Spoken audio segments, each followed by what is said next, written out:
Now, this guy, he knows what he's talking about.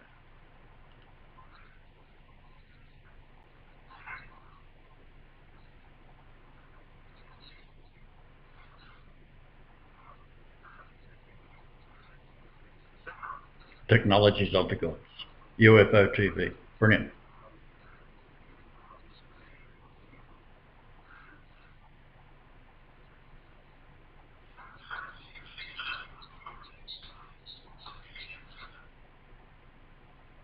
You got a great beard, isn't it?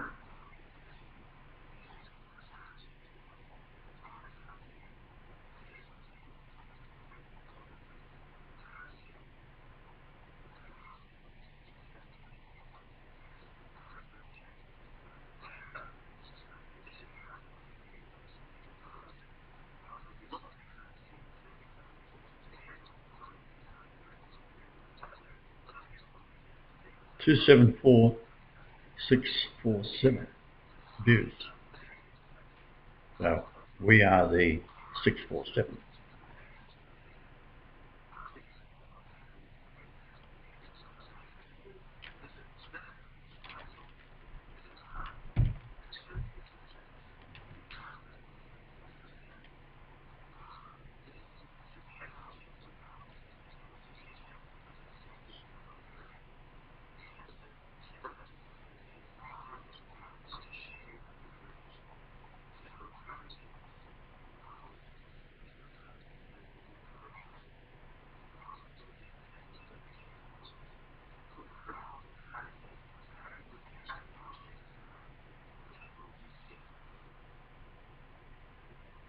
The bellows of a forge from 5301.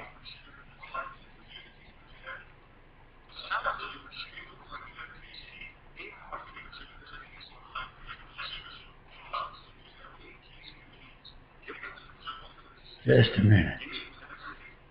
Just a minute. Pauline was with me and will verify. Her phone number 720 lukewarm.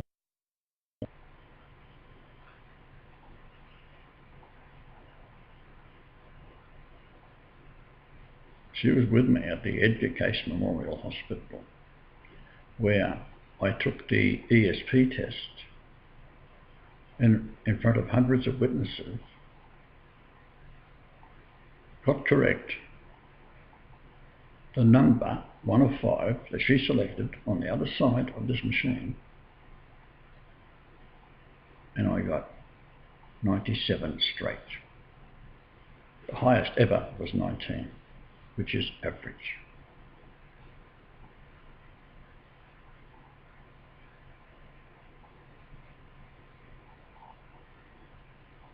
She said, "You're tricking the machine." All these Japanese people looking at it. What's going on? Is that all right? Get the next 3 wrong. Which I did.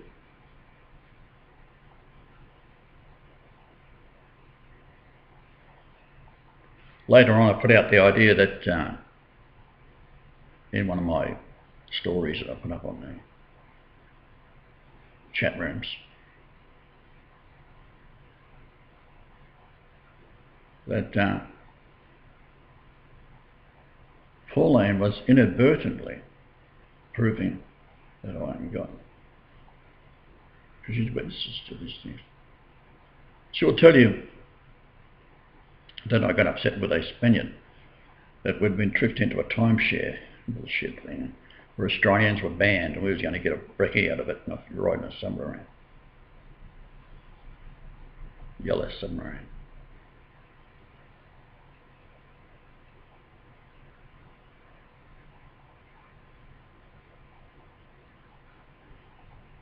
So, this little Spanish turd was not going to give us our breakfast or our submarine ride. So, he swore in the name of Jesus, and I said, be careful, you could be sitting beside Jesus. And at that moment, he became terrified. Don't say that, don't say that. So I picked him up by the scruff of the neck. I held him out over a drop into the fucking drink by one arm. The bouncer was like a larger model of Arnold Schwarzenegger. Enormous. He comes over, what's the problem? When he sees what I'm doing, the actual power to hold a man of this Spanish size, 150 pounds or so, at arm's length. And he says, give them their breakfast. And walks away. Paul is witness to that.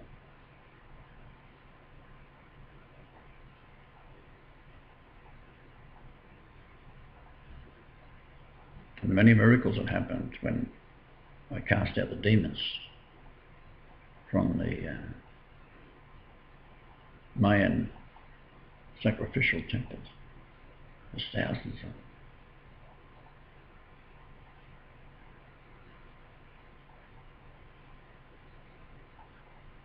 It sort of sprang up as a disease, and was the thing to do is to take your neighbours and eat them. Sacrifice them. This is what occurred after the angels Kukulkan, who I am Kukulkan. 4 Spanish ladies were hitchhiking, and I was driving along on this big Pontiac diesel I had. I got paid money out of the Workers' Compensation Board. I was spending that big. I also had a blue Firebird with a black bra on the front.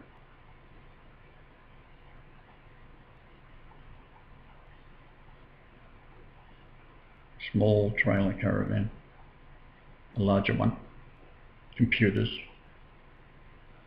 I left all this behind immediately when I went to Australia to be back 3 days before my mother's birthday. And I was wearing a tuxedo, red dancing shoes, an Australian Akubra, 2 feathers in it.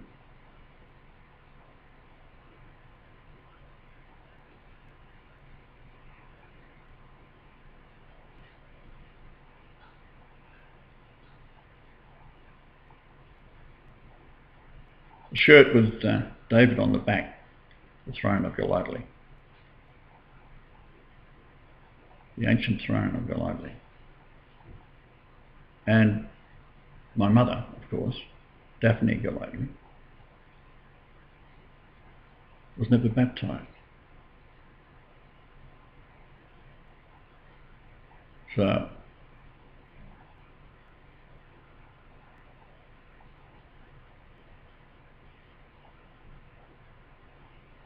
she paid the price,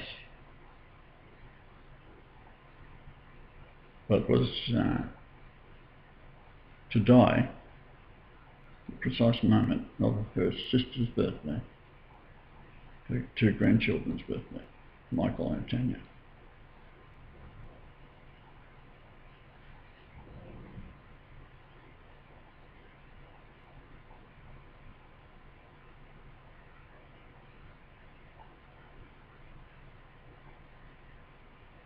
Auntie Edna, she apologises to me as because I'm walking over to give her a kiss. Right?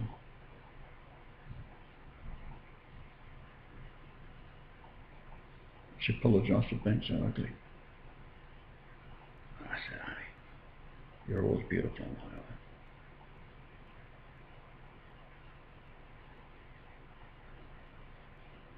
She said, I didn't believe what Ireland was saying about you.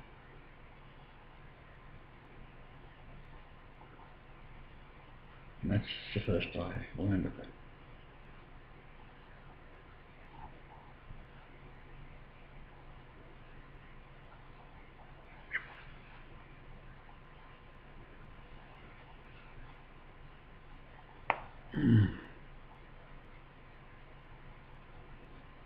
So it's Lucifer giving it, Satan, the devil, giving it its best shot. And that is a demonic battle where my actions in the past can be absolutely verified as being the most amazing series of events, all totally verifiable by the people that hate me. The first 3 wives, but not by the one that loves me.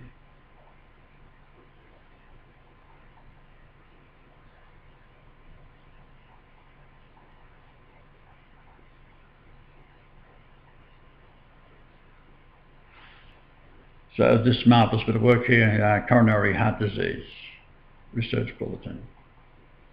From health to Atlantis, Education. the material we're testing. So I get the 97 straight and 3 wrong. Hundreds of people crowding around looking at it. Over an hour after the 20th one.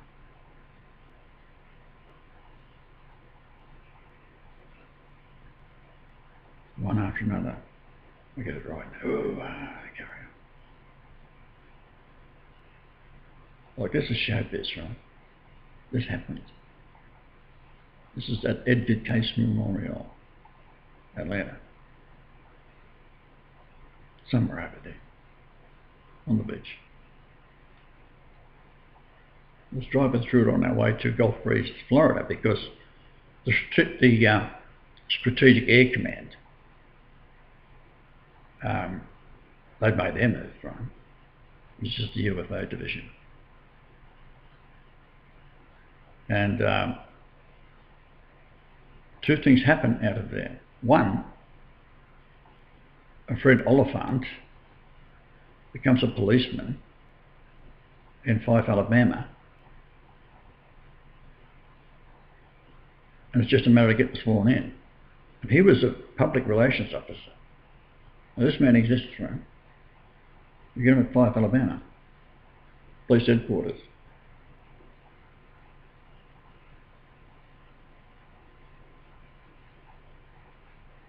All right, let's go back a bit. Pauline and I had, well, the first thing that happened, she got these beautiful teeth in the front on the electrician's spousal thing. So then we're off. We're going to go to New York, driving across Canada, zigging back and forth. This was the fuel was cheaper on the American side. So we were in a Dodge Diplomat, metallic blue, grease grey in Los Angeles, formerly owned by an Iraqi.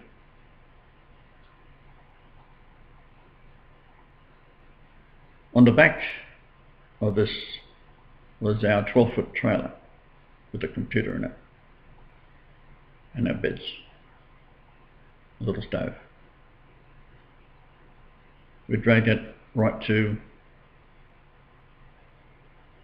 Ottawa.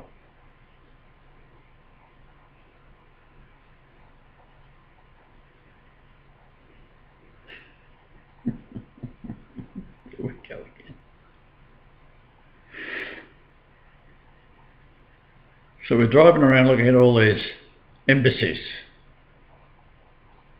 and we pass Iraq. They're standing out there, you got their guns. This thing could be a bomb in there, right? In the back.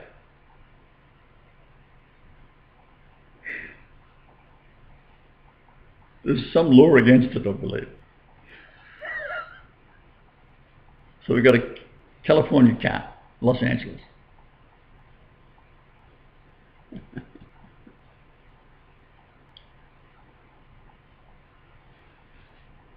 Going to Canada with that car.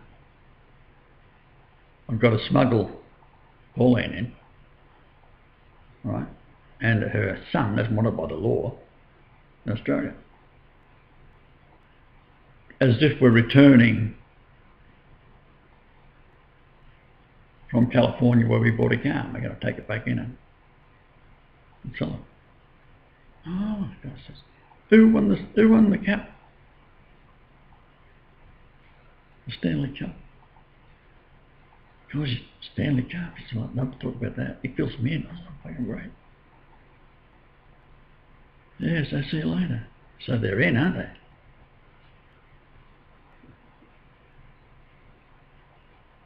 All the way up from California.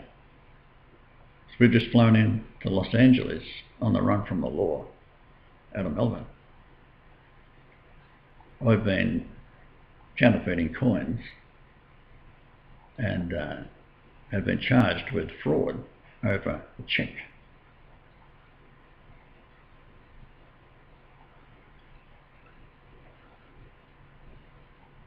The case readings, volume 22 is what we're looking at. So,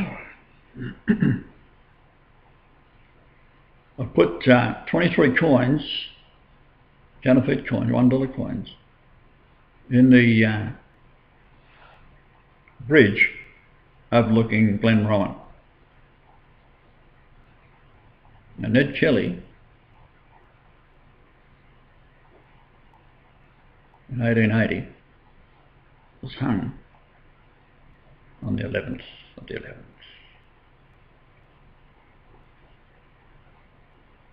And his skeleton has just been revealed, that genetically, but the skull is missing because these Freemasons drink blood. Now, if Ash comes back in a minute, I'll get her to tell you the story of when we were in Fiji and they were on a blood drive for people to give blood. But these people are Christianized to the hills. So their blood is a nice little top up for these vampires. They said they needed so many hundreds of litres or pints they needed per day for the accident victims on the roads of Fiji.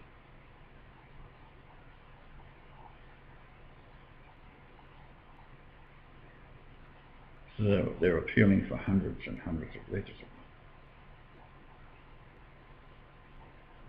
So we do the numbers, right? There's absolutely an impossibility that there is that many accidents that require blood transfusions anyhow. They're suggesting that people who get cut up badly in an accident, going through the windshield or something like that, that's a myth these days anyhow. We always see people. There's no traffic, and they don't drive fast.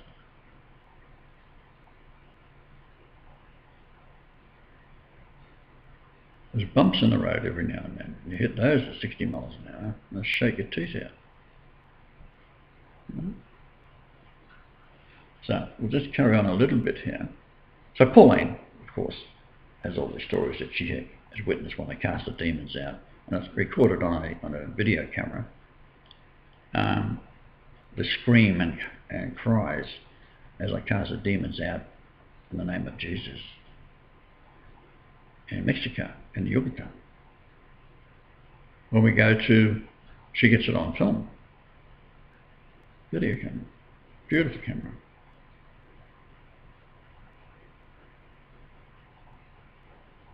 When we go to Palenque, we get into Kukulkan territory.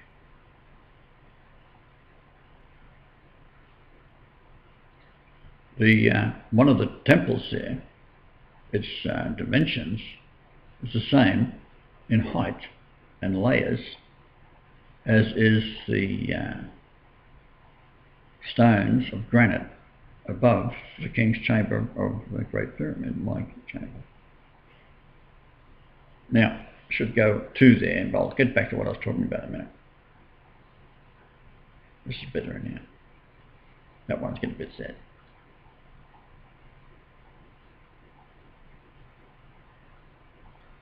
So this thing I'm looking at is Atlantis, the Edric Case Readings, volume 22. The management there, seeing the crowd that I was pulling, they had a star on their hands. Yet the management did not want to see me.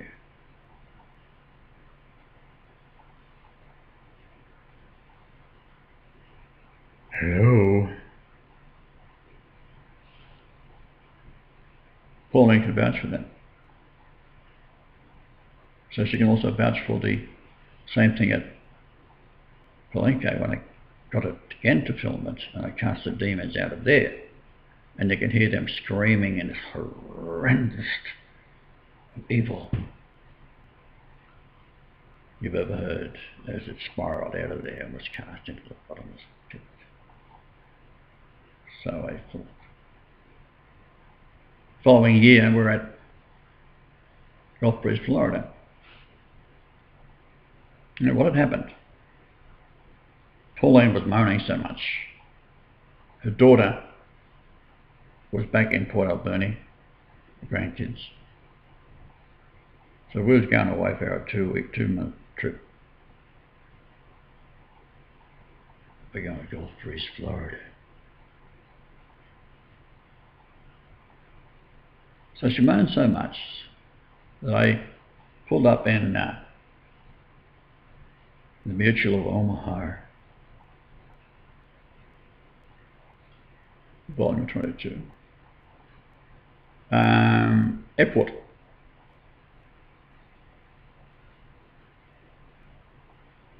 So, pulled up at $7,000, which came out of the blue from the Workers' Compensation Board. We thought you might be able to use this hardship allowance, but it doesn't exist.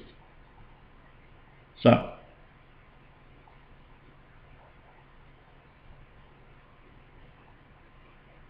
get the fuck out. He's after money. Go back to Port Alberni. So she's standing there looking at me. So I get out, walk around the back of the caravan, open the door, get her suitcases out, walk up, put them on either side of her, went back, closed the door, walked around the back, back in the car,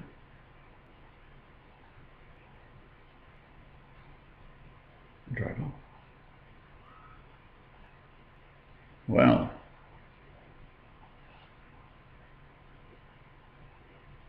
I drove around the block and I said, all right, if she's still there, pull up. Which I did. She said, what did you with her? It's all right, get in the car, shut the fuck up. Put your suitcases back in the caravan. And not another word, we're going to Gulf Breeze, Florida.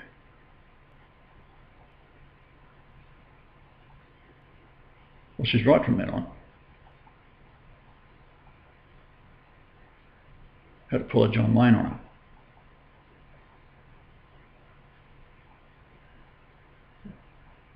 Right.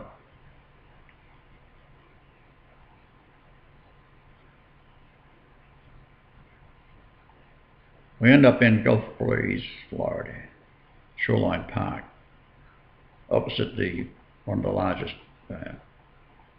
US Air Force bases. People looking up, and there's blue flames circling in the sky, and they drift across the open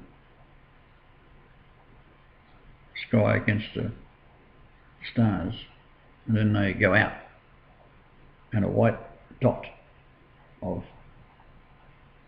brilliant light streaks down and then goes out just before it hits the ground. Paul needs a witness to that. That happened while we were there. The Belgium Strategic Air Command, United States Air Force, in Belgium, 7 of their top security computer operators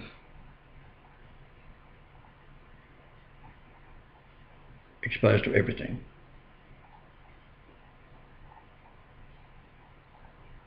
said that after their arrest, that the computer started talking to them, telling them the coming wars and what the evil demons are doing, and that they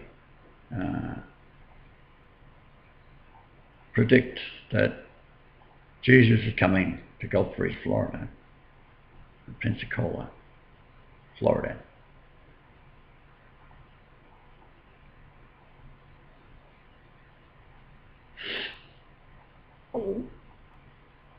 This is where I hear a bit of piano music in the background.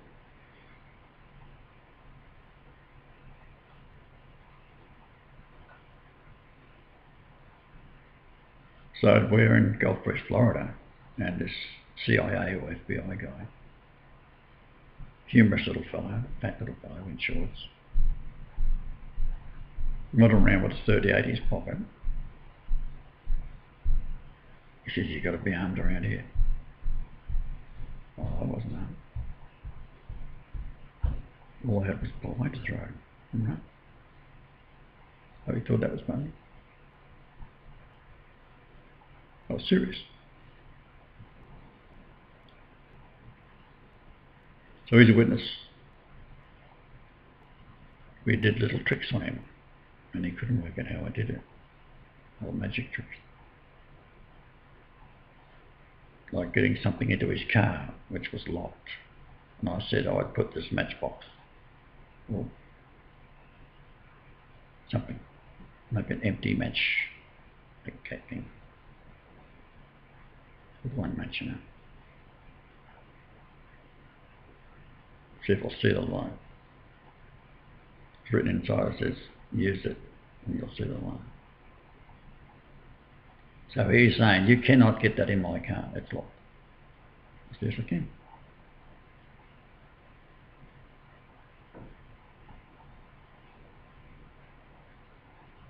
I said, all right. So there it is. Well, I'll put it in my pocket.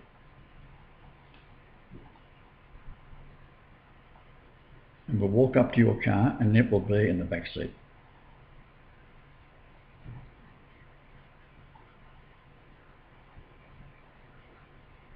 You're on. So he goes to his car, and he opens the front door, puts his suitcase in, and the books, magazines that he had, which I had given him. And as he did, he dropped them, and out of one of the books fell the little book of matches with one and a message in it. Strike it and you'll see the light.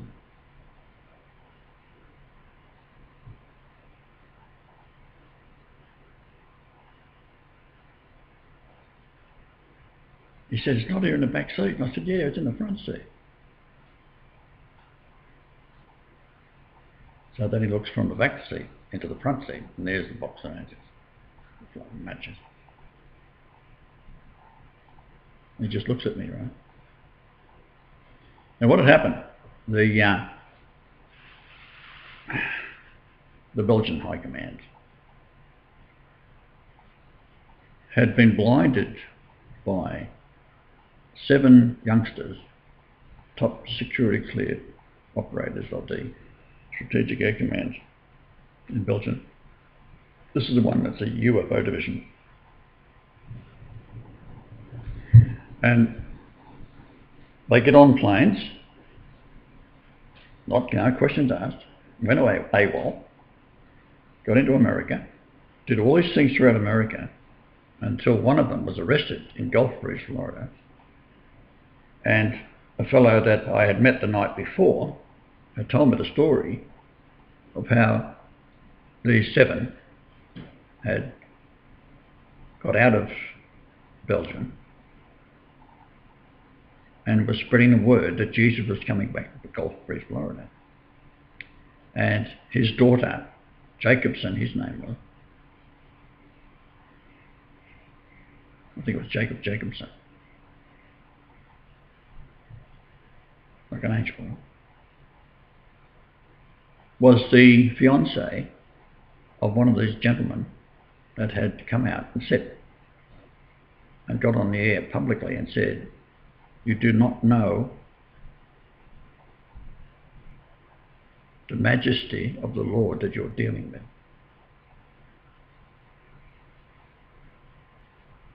And that he's coming back to Gulf Breeze, Florida, on board a UFO.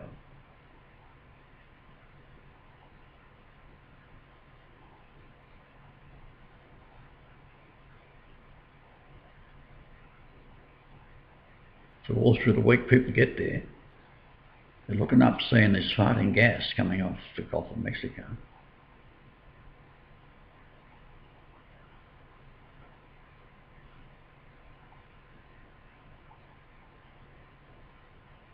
What are you looking for? Jesus coming back. So I'm standing in the car park at 3 a.m. watching the sky fart with these wankers that are watching for Jesus coming in the clouds. I'm looking up there with them. So the silly bastards were standing next to Jesus and he was looking up there with them.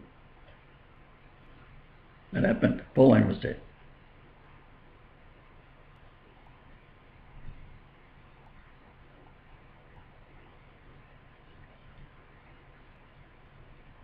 Then 2 youngsters show up. They run down the end of the dock, jump in a rowing boat,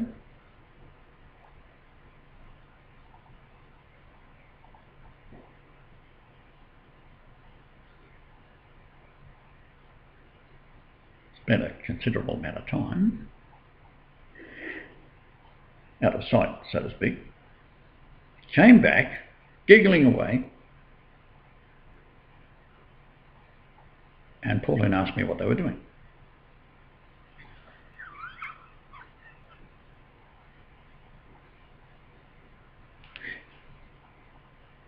Well, that's what I'm dealing with.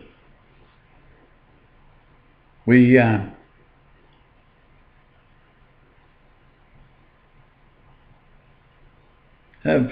these balls of light float across the shoreline park and no one sees it.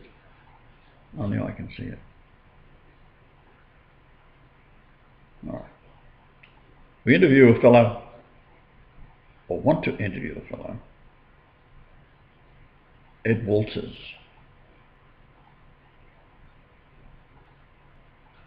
who had written the first sort of UFO contact abduction thing. And there he is, out, photograph of him standing under a round fluorescent, cursing this accursed ray on him. And his wife is taking a photograph with it at 11:11 on 11th Avenue, number 11, which is their marriage date, 1983.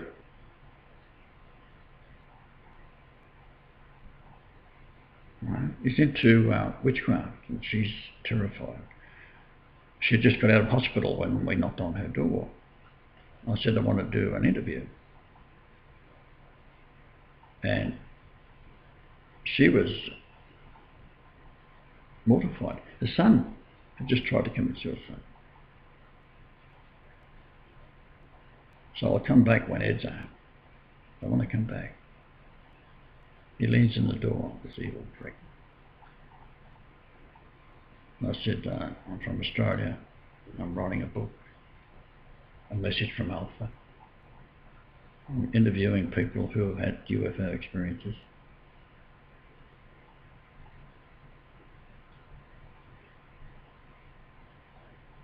He just leered at me. No comment, he says.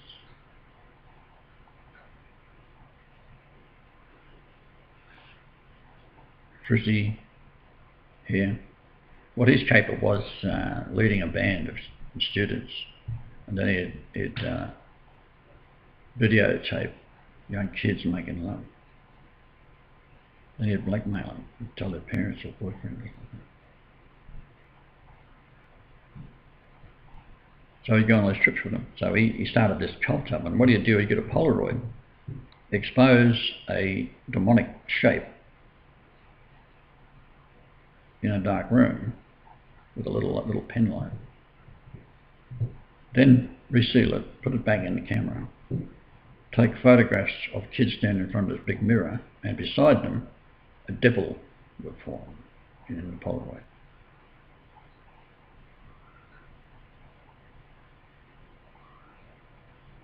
Then I met some nice people who said that it's a satanic cult that stretches right across the country.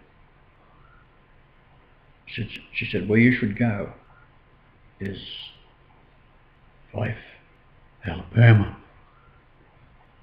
Something like that. Fife, Alabama.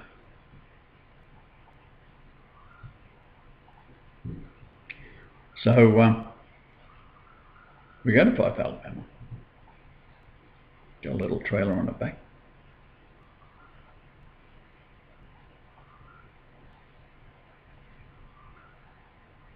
Now, we're driving around past the Iraqi embassy.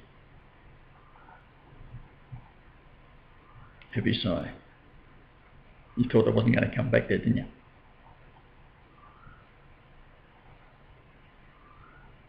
With a 12-foot long trailer that looks like a mobile bomb. We pull up just before the entrance into the United States Embassy in an Iraqi car. So I'd never changed the plates, registered from California, Los Angeles. Respray job.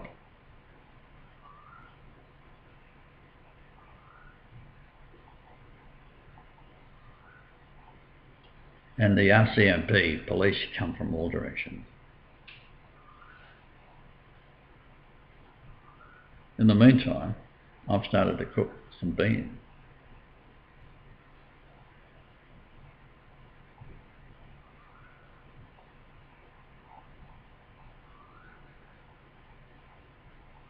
This copper walks up, I got the door open. You can see the flashing lights from either end of the street. He's got his gun out. Trigger cock. Hammer cock.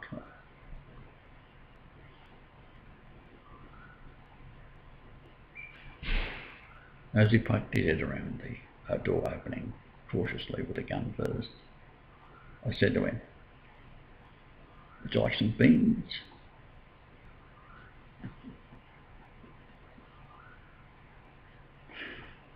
He said, what are you doing? I said, I'm having breakfast. He said, you can't have breakfast here. I said, why not? He said, that's the American Embassy. So I don't give a fuck who it is. He said, you're driving an Iraqi car. I said, yeah, I bought it in California. Right? I've just driven over from Port Alberni. Still got the ticket for the fucking ferry. 26 bucks. So Pauline's sitting up the other end. She's taking the shits, right? All these flashing lights, cops everywhere. Pulling fucking guns out, shotguns, fucking everything. She's looking out the window. Is that right, look? Because then she turns and sees the copper. She needs just as well. Ah, my darling, I'm telling the story of Ottawa. Of what, darling? Ottawa. In the Iraqi car with a bomb on the back. Ever tell that story? Tell me again. Well, we'd driven from Port Alberni. I'd got this unexpected $12,226 from the Workers' Compensation Board. Yeah. Right. And I bought that Dodge Diplomat Right. in California when we was on the run from the law Right. out of Melbourne over the cheque business. Right. I've been charged with fraud. Yeah. And I was also a counterfeiter before that. So I'm fucked, right? I'm breaking my bond as well. Yeah. So said the fly to the spider, I fart in your general direction. Why? I buy this car in California, a respray job, Dodge Diplomat with a vinyl roof, blue, dark blue, beautiful car. No, compared to the shit I was used to. This is a top range car, right? The guy who had it was an Iraqi. So I drive us up into Canada. I've been driving back and forth to work in it, and when I got the money, end up driving across to Gulf Breeze, Florida, but I went through New York first. I was zigzagging across to Canada, back inside the United States, and looking at both sides, you know, filling up in the cheapest prices, and usually in America. Yeah. So we end up in Ottawa. So I'm driving around looking at the embassies. And I drive slowly past the Iraqi embassy because I slowed down because these morons are standing there with machine guns, right? Like, it reminded me of the time that I was actually in the Australia's heart of computers, where the army was guarding it in plate glass windows with machine guns, the 5th floor down, underneath the Commonwealth Bank. So we're driving past the Iraqi embassy with a thing that's 12-foot long trailer, which looks like a bomb to them. This guy's bomb. Yeah. An Iraqi car, suicide bomber. Right? Finally they got a real terrorist, right? They only like the terrorists that they're in charge of. The CIA does that, right? Yeah. Blame the Iraqis. So they pull up, beautiful set of trees in this place. Oh, it was gorgeous. And I pull up, and back in the trailer, Pauline gets back in the trailer, she's sitting down, and I'm making breakfast. Cooking up some beans. Next thing, flashing lights, right? Yeah. The streets are jam-packed with squad cars, the RCMP and every other white car there is, right? All flashing lights, and this big copper comes up. He's got his gun drawn, right? Hammer cocked. Right? Yeah. Pauline sees him coming, right? And she's now petrified. And can't say a word, she's frozen, speechless, right? Terrified. So she's sort of still looking out the back, and the copper walks past her, she can't move, right? Next thing, I'm talking to him up the front, offering him a plate of beans for breakfast. So he then quizzes me. I said, you're from Port Alberni. Right? I said, I even got the ticket for the ferry. And I told him all the spiel. We drive, got the money, got the Workers' Compensation Board, had some money, bought this trailer, very cheap, $1,200, right, 12 feet long. Yeah. And we're heading down to Gulf Breeze, Florida, because there's some UFO bullshit I want to look into. Yeah. Right? He thought it was hilarious.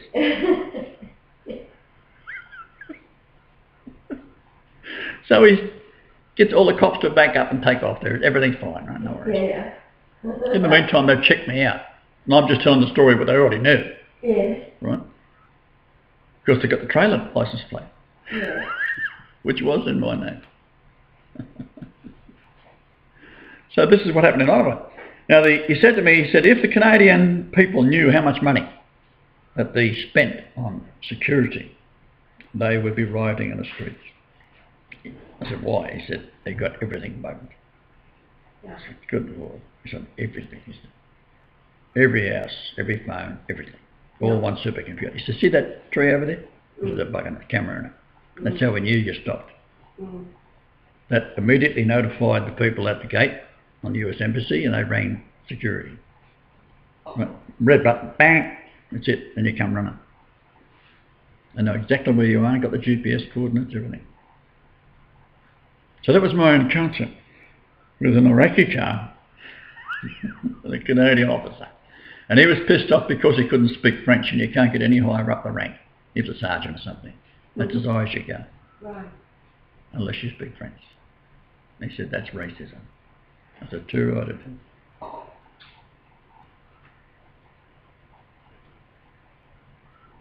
You don't have to if you don't want.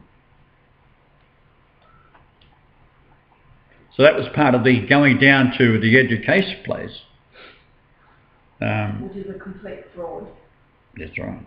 Mm. So I go in there, and Pauline, of course, is now a terrible sceptic. And on the way down, I had to stop at Omaha. I was going to throw her out in the street, which, well, I did, because she'd been moaning about these teeth. Finally, she wanted beautiful teeth, and I got a beautiful tooth fixed. But the guy put him in a little tight and was aching. So she fucking moaned for days. Right? I was driving down there with his caravan on the back. It's finally had enough, right? So I pulled up in Omaha airport. Half the money.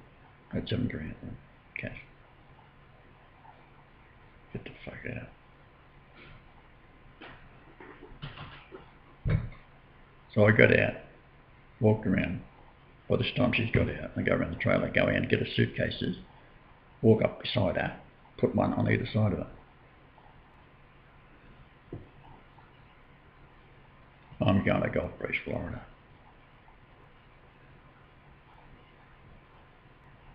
She wanted to go back to Canada, be with the daughter. So I drive off after pointing where she could get the ticket to Port Alberni. Just right there.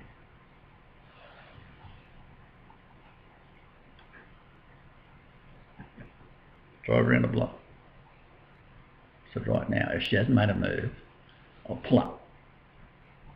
Give her one more chance. Because I'm going to Gulf Breeze, Florida. So pull up. I want to go with her. Didn't say she's sorry. Never did. It's all right, get in. Put your suitcases in the trailer. Put this on. I'll leave them on the side of the road too, won't you? Shut the fuck up. I'm not worried out of you. Because I'm going to Gulf Breeze, Florida. So this is where we go, right? Go through New York, what a place. And this copper, he stops the traffic, lets me go through, and he says, you're from Australia, aren't you? No, he says, or something like that. Because no one, he says, drives through New York with a trailer on the back. So let's try and let's do it, something like that. So then we go down to the Edgar Casey thing. Pauline now challenged me, if you're Christ, you do America. All right. Nice. Go into this thing, and they got this ESP thing. And you sit there, and she has a choice of 5 things. I said, I can read your mind. So you go there, I'll go there, right? So started. Now the highest anyone's got out of 100, and that's the requirement is 100 to get an average test, was 19. So at 20 I passed that. Now the crowd is starting to get it, all these Japanese tourists, right? Getting sucked in, big busloads of them, going out busloads. They're starting to crowd around. Oh, yeah. Carrying on, right? 21, 22, pause, Pauline's nervous, covers her eyes up. James Bond film, you know, you can see it in the eyes, what one she's pressing. She presses 1, we get it right again. Don't know what we're going to do, right? Carries on up to 97. She said, "You're filling the machine." Raveable. So, I'm doing it, aren't I? If I'm tricking the machine somehow, that's not a miracle. That no one's ever thought of it.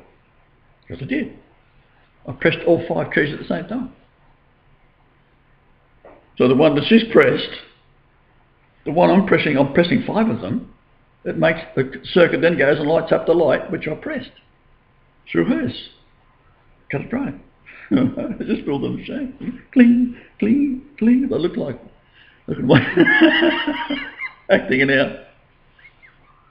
It's up to 97. You're filling the machine. So I'll get 3 wrong. And this is where the sheer luck comes in. Because I could have inadvertently, because I was just going to let her have a go, then I'm going to bang, right? 1 out of 5. I could have got it right on. Would have been, but no, I got to get it wrong. So I pressed the 1, same one 3 times. The number she didn't like by the star, the pentagon. Because it's up the wrong way, right? She's a witch, right? If it was the other way around, no worries, she'd go for that. But she won't go for the one with the star up. She didn't in the 95 before that. So I knew that she wouldn't go for the star. So I hit the star 3 times in a row. Could have done it 5,000 times in a row. Could be still sitting there doing it. She still wouldn't hit it. Because she was denying Christ, right? This is the woman that had seen me cast out demons and got it on film, which I gave to her psychiatrist back in Port Alberni, who became a good friend of mine. And I said, I don't want to start a religion. I just said, I just want what's right for the mind. Now, if all you learned men in the universities, because he's a nice fellow, get together, you've got Christ on your hands, or, well, I didn't say that. I didn't say the word Christ. I said, you have a religion on your hand that could get out of me. I'd been to Waco, by the way, and as I drove through it wasn't that long after. They all rose up, went mad. They had the Holy Spirit, right? And then they come in and destroyed them because they knew right then. Why? Fuel. Buying along the trip with a credit card. So, Gulf Breeze, Florida. This is where the Jacob Jacobson, his daughter, was engaged, or boyfriend, girlfriend thing, with the fellow, well, one of the 7 that went out of the Strategic Air Command in Belgium. It predicted, this computer started talking to them and was telling them things that was going to happen in the future. And when it started to happen,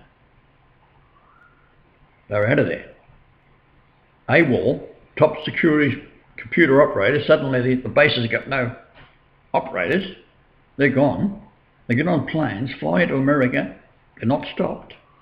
Do all these things that they are supposed to do according to what the computer told them to do. One goes to Gulf Breeze, Florida, which happened to be the hometown of the girlfriend that Jacobson is now talking to me.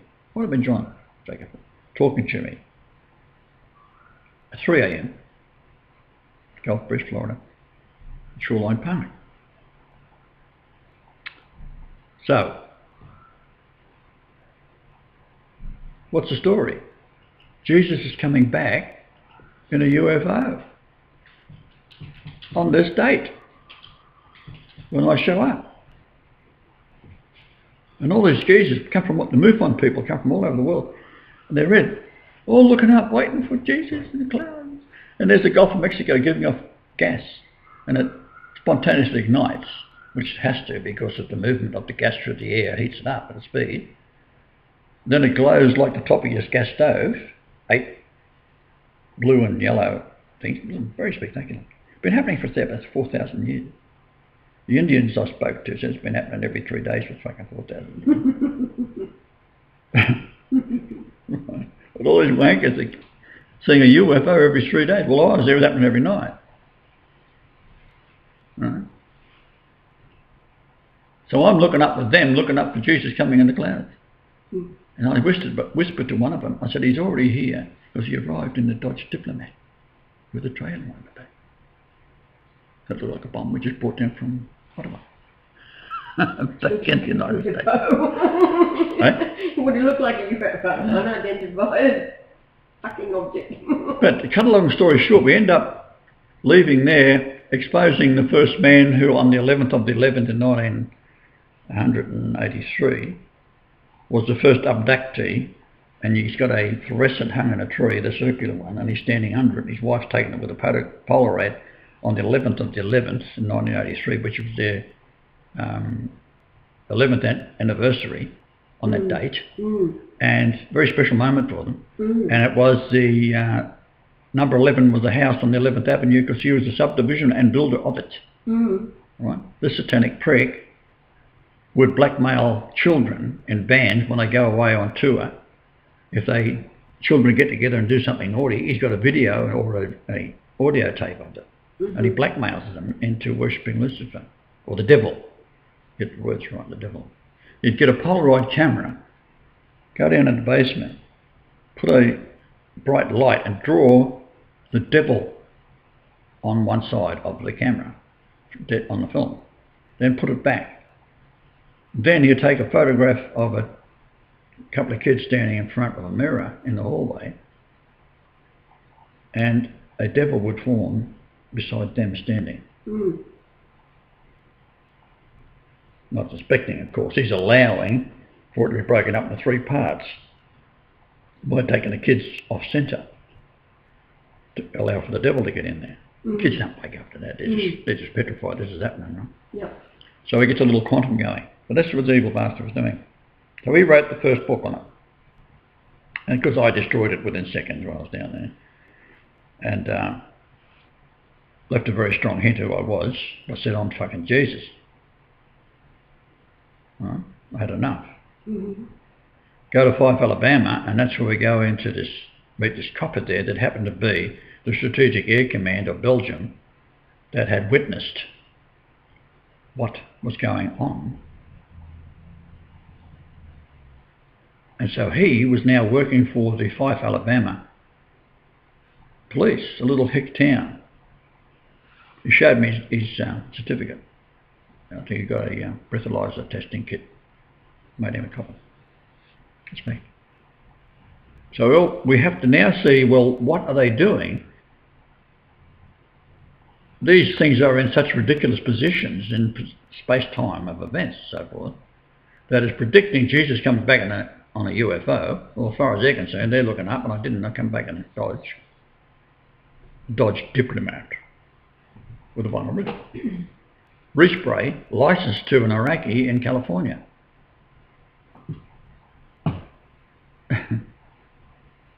So from that point onwards, we get to Fife, Alabama. We expose them as being devil worshippers because as I'm talking to the cops with the spread elephant, Lieutenant Fred Elephant, who was the Belgium high security people, he saw the aliens. It's real. That's the story, right? It's his plan. So they have what these ladies in Gulf Breeze have told me, they have this tour they send you on. So I play the game, and next thing they threaten me, so I leave, towing my little trailer, pulling as a witness to them photostating hundreds of heads of the devil, with a beard just like mine, but a bit more pointed and a little bit more black, pointy eyebrows, but I haven't got pointy eyebrows, that's the whole point of the devil's heads. Did look a bit like me, actually. Anyhow, that's the Fife, Alabama story. When we get over to Marino, California, we meet a guy there who was the lover of the Project Blue Book, run out of Chicago University by this homosexual, whatever, physics teacher or something, astronomer. Operation Blue Book. So I meet the lover down there in a bookstore, sitting there with a NASA mathematician, Mormon. He started to dribble on about how the Mormons had come out to North America South America, in a boat locked up, all tethered together with several boatfuls of them, with a light inside, and they were sealed totally, like the Ark. Right? Mm. And all these boats are drawn, and they're in the dark, and they get to America. And where they disembark, that's where they start, and the angels give them the golden plates. Lovely story. So of course I exposed it. But where I was baptised, I was 7777.7 nautical miles from the pyramid. There we go again. That involved the coins I was doing. So how can the king of the universe be charged with fraud? But I did. I was. So I come back with a tuxedo, red dancing shoes, hat, a cobra, 2 feathers. Right, the copper said Botany, Botany Road, Botany, just where I used to go to school. Stole those 2 feathers. Mm. Yeah. Well, so I've still got that. And the tuxedo, I think. Mm. And the red shirt. The red shoes. Red shoes are separating. Well, don't you have to come along, but that's the point, isn't it? Where are they? Here? No. No. No. Right. Nothing's in. So,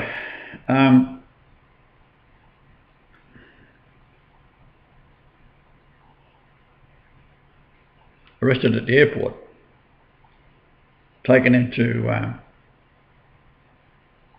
Waverley Courthouse, thrown in a slammer.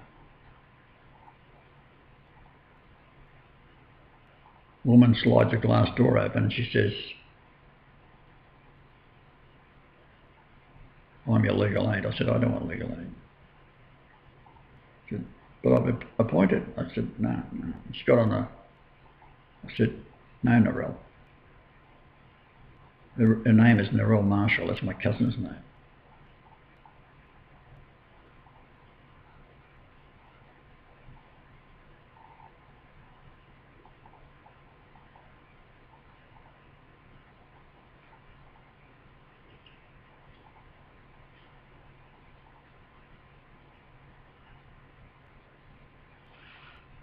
"I want a legal aid." He said, "You're appearing before the hanging judge. This man is nasty." I said, "Really?" He said, "You are going to Long Bay Jail. So you left the country on bail. And you're still to face trial over 2 charges. Breaking bail, breaking your bond, and the primary charge of altering a customer's check." So no, not wrong. I said, "Yeah, the tucker out at Long Bay Jail is Chinese. And I love good old Aussie tucker." And I said, "You'd be surprised how many born again Jesus loving Christians are out there. Because as soon as they get Christianised, their sentence is lessened. So I'll have a very, very willing audience." Well, I'm then taken from the jail into a jailed witness box type thing at the top left-hand side of the court.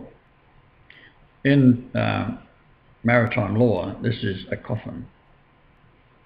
You are automatically guilty because you are a strawman and therefore dead. You have no soul. But the copper who had arrested me, a lady, had asked me why I was wearing this shirt with a bow tie, red bow tie, red shoes, and red blood splattered all over my vest. White shirt.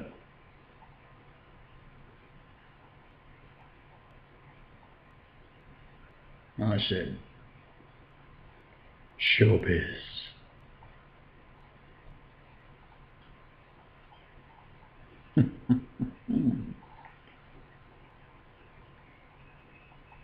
So they kept on taking me into trial, but because I refused a lawyer, they kept on adjourning it.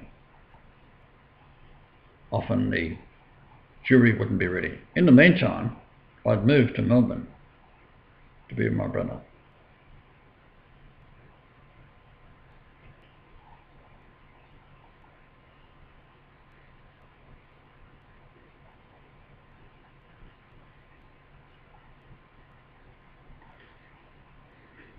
There, I was diagnosed with prostate cancer. And I went in on my brother's medical card because I hadn't mine yet. I didn't bother to get it. Didn't have a driver's licence or Canadian ID.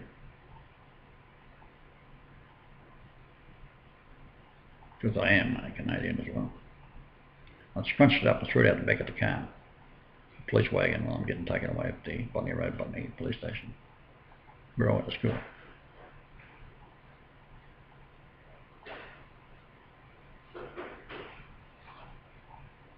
I've got rid of that now.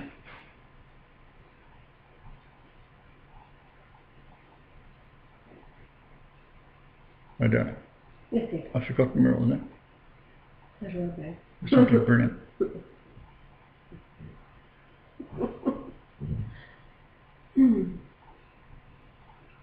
So let's look a little bit at this now. We've had the golf brief scene. We've had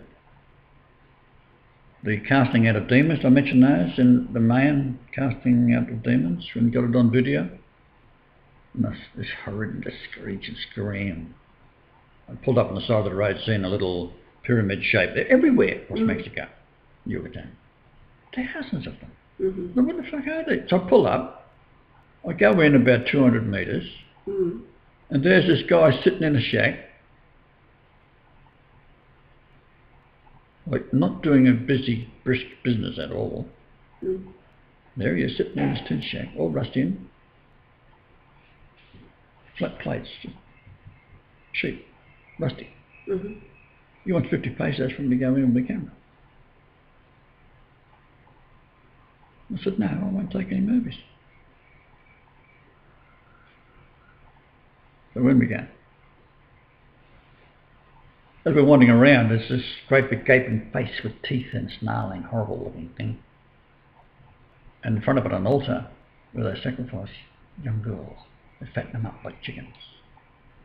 Then they skin them alive, and with their skins, this happens. So this is what's coming to as I'm standing in this one of the cells waiting for the sacrifice, because they let you watch the other sacrifice, so you get you terrorised, so you can drink your blood. And the ghosts are telling me what happened. Right. I said, right. They are held in place by the demons that won't let them go. I said, right, in the name of Jesus, you're out of here. Then this howling, screaming, bird-like, worse than that, cat-like snarl, screech, almost tire screeching type sound. Yep. As it whirled away. Now, when I met this Jacobson,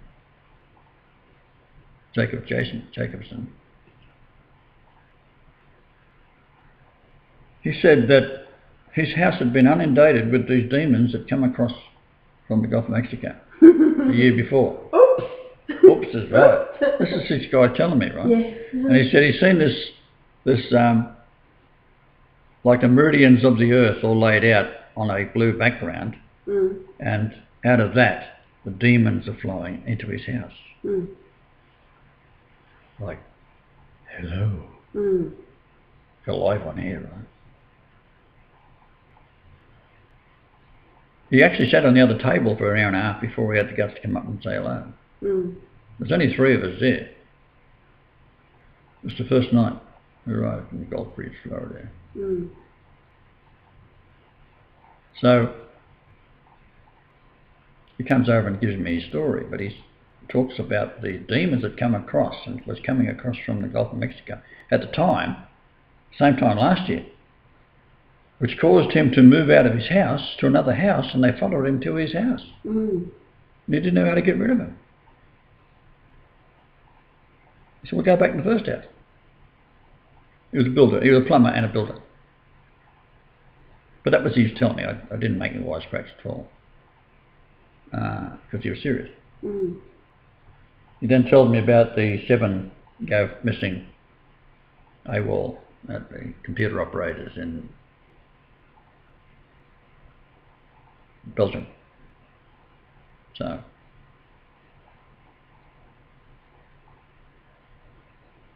this is 1992.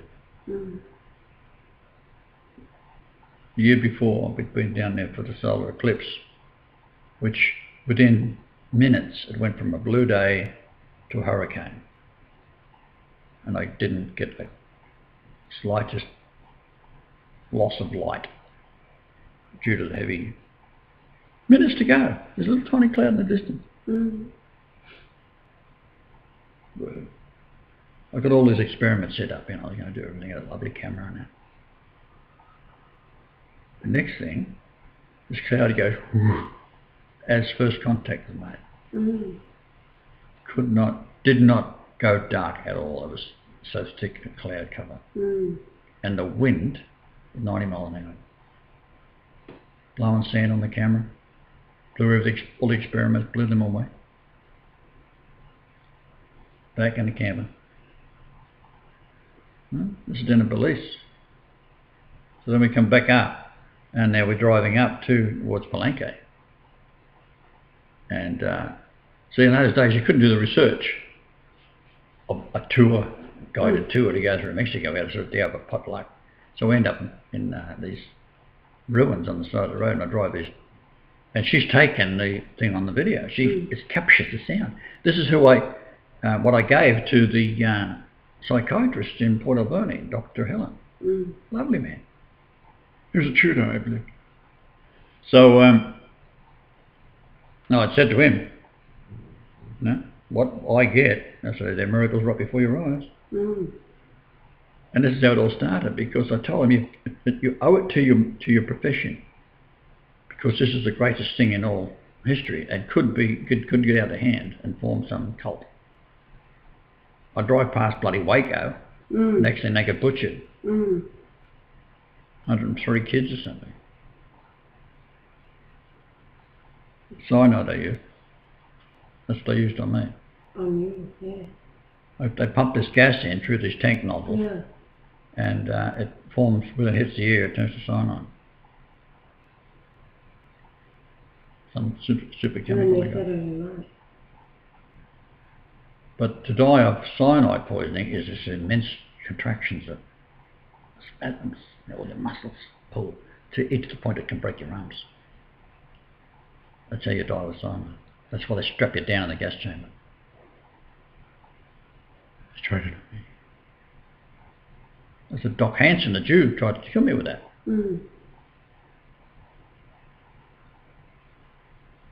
So we're still dwelling on our days ticking down. As now October 11, so far as I read a computer, which in actual fact, being American computers, it's 10/11/2012. Well, in Australia we do it the other way around.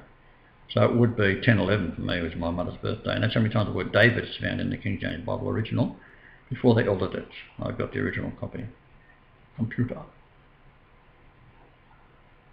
It's now 3:58 p.m. Right.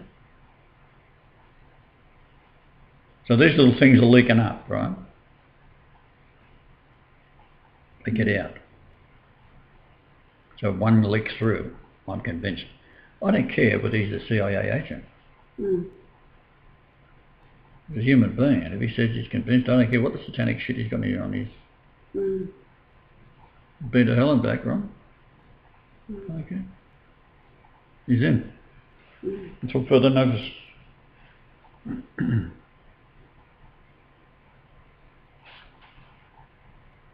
So that included going to Gulf Breeze, Florida, where the primary contact was through a Mr. Jacobson, whose daughter was engaged to one of the fellows that goes on national television at a later date and says that you're dealing with something that you shouldn't be messing with, sort of thing. God, Jesus. So as we're all gazing up, looking for Jesus coming in the clouds on a particular day, 1992,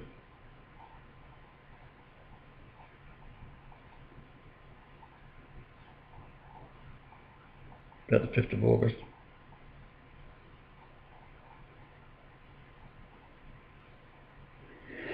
something like that.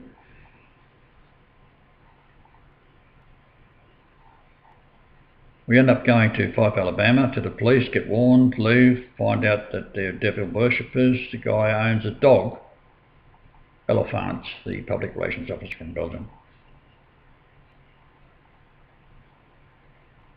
If they was preventing Christ, this is probably something they would do, right?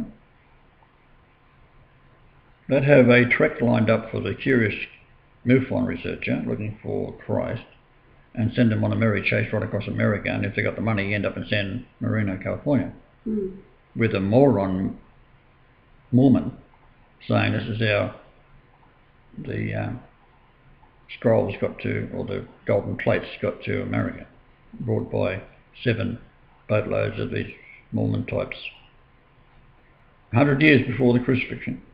So they was raising people from the dead too. Well, they made up dead so they can raise them back, right? Got their soul that way. This is where the Mormon connection comes in. I had joined the Mormon church by then. Ripping yarn, right? Baptised 7777.77 or something like that. Nautical miles from the pyramid. So I make all these open misère, I like to call it, because that's what it is. You put everything on the table. Here, that's it. Bring your witnesses forward.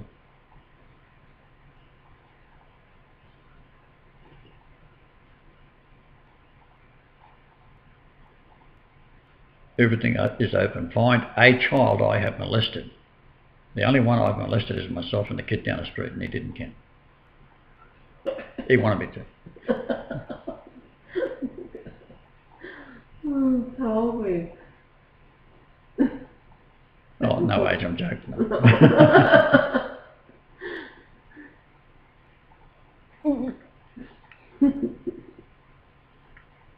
I feel like some Cadbury's chocolate. Do you? Yeah. Well, we'll have to go and get some. I don't feel it like it that much.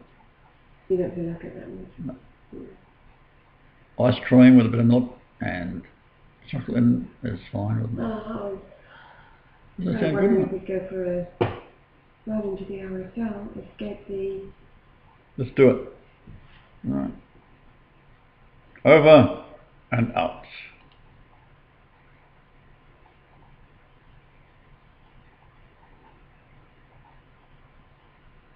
Got to press the button now.